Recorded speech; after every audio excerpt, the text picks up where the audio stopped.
तो दोस्तों Indian railways का 2 अपडेट निकल के आ रहा है वेटिंग टिकट को लेकर के। तो इसके बारे में हम डिटेल में जाने वाले हैं कि दोनों अपडेट कौन कौन से होने वाले हैं। तो हेलो फ्रेंड, मैं हूं रमेश कुमार और आपका बहुत बहुत स्वागत हमारे इस यूट्यूब चैनल टेक्निकल पॉडी में। तो दोस्तों आज की वीडियो बहुत ही इन्फॉर्मेटिव एंड नॉलेजेबल होने वाली है, तो वीडियो में बने रहे, वीडियो को बिल्कुल स्किप न करें। वीडियो को शुरू करने से पहले मैं आपको याद दिला दूँ, अगर आप हमारे इस यूट्यूब चैनल पर बिल्कुल नए हैं तो चैनल को सब्सक्राइब कर दें, वीडियो को लाइक और शेयर कर दें। इस तरह की इन्फॉर्मेटिव एंड नॉलेजेबल वीडियो मैं अपने चैनल पर रेगुलरली लाता रहता हूँ दोस्तों। तो बिना विलंब किए चलिए वीडियो को शुरू करते हैं। तो दोस्तों सबसे पहली बात बताने वाला हूं कि आपको पता ही होगा कि जो वेट लिस्ट टिकट है, आज से 6 महीने पहले, 1 साल पहले जो अपडेट निकल के आ रहा था इंडियन रेलवेज का वेट लिस्ट टिकट के साथ, तो आपको बता दूं कि वेटिंग के साथ आपको पता ही है कि अगर आपके पास first AC, second AC, third AC या थर्ड एसी इकोनॉमी या स्लीपर क्लास की भी वेटिंग टिकट है तो उससे आप रिजर्व कोच में ट्रैवल नहीं कर पाएंगे। ये अपडेट निकल के आ रहा था। फिर भी क्या हो रहा था कि जो पैसेंजर है फिर भी किसी न किसी रिजर्व कोच पे बैठ करके या ट्रैवल करते थे और बहुत ज़्यादा प्रॉब्लम परेशानी होती थी। तो मैं आपको बता रहा हूँ कि अभी भी वही रूल्स रेगुलेशन जो है, अभी भी इंडियन रेलवेज़ का वही रूल्स है कि अगर आपके पास किसी तरह की कोई वेटिंग टिकट है तो आप बिल्कुल रिजर्व कोच में बिल्कुल बैठ करके आप ट्रैवल नहीं कर पाएंगे। आपको सेकेंड क्लास यानी कि अनारक्षित डब्बे में बैठ करके, अनरिजर्व डब्बे में बैठ करके आपको ट्रैवल करना पड़ेगा दोस्तों। तो ये तो था पुराना रूल्स, और नए रूल्स के बारे में बताने वाला हूँ। नया जो अपडेट निकल कर रहा है इंडियन रेलवेज़ का दोस्तों, अगर आप सोचते हैं कि अगर आपके पास वेट लिस्टेड टिकट है और उस टिकट से स्लीपर क्लास की कोई वेट लिस्टेड टिकट है या किसी क्लास की कोई वेट लिस्टेड टिकट है, अगर उस टिकट से अगर आप चाहते हैं, सोचते हैं कि किसी भी रेलवे स्टेशन पे जा करके और मैं जनरल डब्बे में बैठ करके ट्रैवल कर लूँगा, तो भारत के 60 मेजर रेलवे स्टेशन पे वेटिंग टिकट वालों को की एंट्री को बिल्कुल बैन कर दिया है दोस्तों।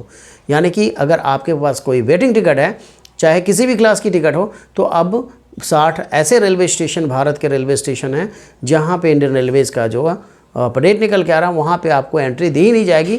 आप स्टेशन तक तो जा सकते हैं, वेटिंग हॉल तक तो आपको ये अलाउ कर दिया जाएगा, बट जैसे ही आप प्लेटफॉर्म पे जाने की कोशिश करेंगे तो आपको वहाँ पे रोक दिया जाएगा, यानी कि वहाँ पे आपको एंट्री नहीं मिलेगी।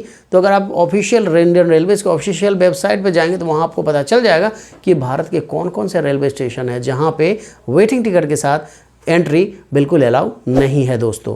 तो अगर आपके पास किसी तरह की कोई वेटिंग टिकट है तो आप पहले चेक कर लें कि किस स्टेशन से आप ट्रैवल करने वाले हैं और किस स्टेशन से जो एंट्री बिल्कुल वेटिंग वालों को की एंट्री बिल्कुल बैन कर दिया गया है, उसके बाद ही ट्रैवल करें दोस्तों।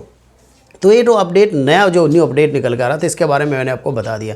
दूसरे अपडेट के बारे में बताने वाला हूँ दोस्तों कि सबसे बड़ी प्रॉब्लम ये होती है जैसे कि अब आपके पास 200, 300, 400 वेटिंग होती है और इसमें हमें पता नहीं चल पाता कि हमारी कितनी वेटिंग यानी कितनी कैंसलेशन होंगी जो हमारी वेट लिस्टेड टिकट कंफर्म होंगी, या फिर कितनी टिकट हम ले वेट लिस्टेड जो कि हमारी कंफर्म हो जाएंगी। इससे क्या होता है, हमारा यात्रा भी ख़राब हो जाता है और हम ट्रैवल भी नहीं कर पाते हैं, या फिर ऑनलाइन के केसेस में जब हमारी टिकट कंफर्म नहीं हो पाती है तो हमारी टिकट ऑटोमेटिकली कैंसिल्ड हो जाती है। और जब वेट लिस्टेड काउंटर की टिकट बचती है तो उससे हमें रिजर्व कोच में ट्रैवल नहीं करने दिया जाता है।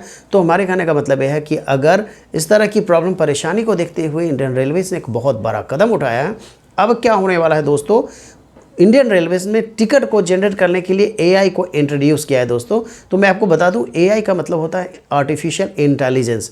तो एआई को इंट्रोड्यूस किया है। एआई का क्या काम होगा, किसी भी पार्टिकुलर ट्रेन में, किसी पार्टिकुलर रूट में, यानी कि एआई के पास पिछले 5 या 10 साल के सारे रिकॉर्ड मौजूद होंगे और उस रिकॉर्ड के आधार पर एआई टिकट को जनरेट करेगी।